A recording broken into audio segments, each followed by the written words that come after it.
to hold on to. Right, as we've been reporting today, events are taking place to mark 80 years since Hitler's invasion of Poland. It's also 8 decades since Britain began evacuating 1.5 million people, most of them children, from cities to the countryside. Hannah Gray has been speaking to some of those who left their homes. The Sun in the Sands, where I first had my alcoholic drink at the age of 10. Age of 10? A glass of cider. Roger is 91. He's brought his granddaughter to the village he was evacuated to 80 years ago. 10 years old, nearly 11, and of course I was evacuated to the beautiful village of Lamberhurst. Can you remember the dates that you got evacuated? Yes, Friday, the 1st of September, 1939. This building here is the former butcher's shop, where I stayed for the first 5 months. Roger was one of 1.5 million people evacuated at the outbreak of World War II. So it's goodbye to the cities and danger areas, labelled and loaded and not forgetting their gas masks. The children head for the special trains, and they're not worrying, they're off on a holiday. And how were you feeling? Were you afraid? No, it was great. We loved it because the Battle of Britain was being fought on over us.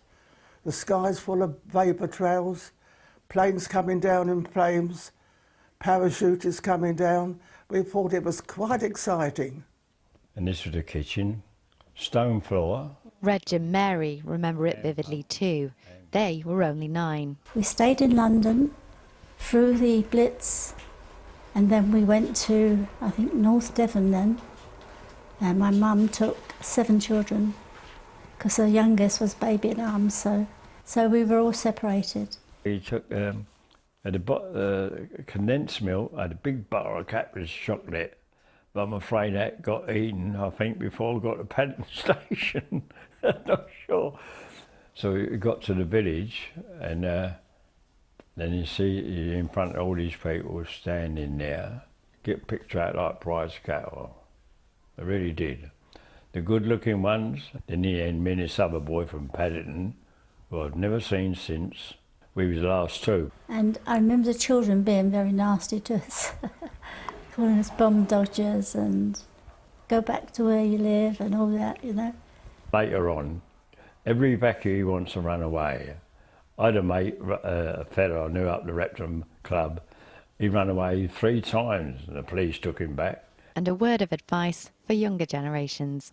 You know, not take everything for granted, because you never know if a war breaks out and the next one would be, well, God knows, you know. But I always tell people, I'd never die on a Monday, it's pension day. Hannah Gray, BBC News. Well, I'm delighted to say I'm joined now by one of those who was evacuated. Pat Fawcett is here with me. Thank you so much, Pat. And you brought some of the things that you took on that journey with you, including old Ted here. Old Ted, yes. How important was he to you as you were embarking on this journey then? Well, he was given to me by my dad, so he's always been important. I had him when I was very small. And of course, if we were being evacuated, then Ted had to come as well. Of course he did.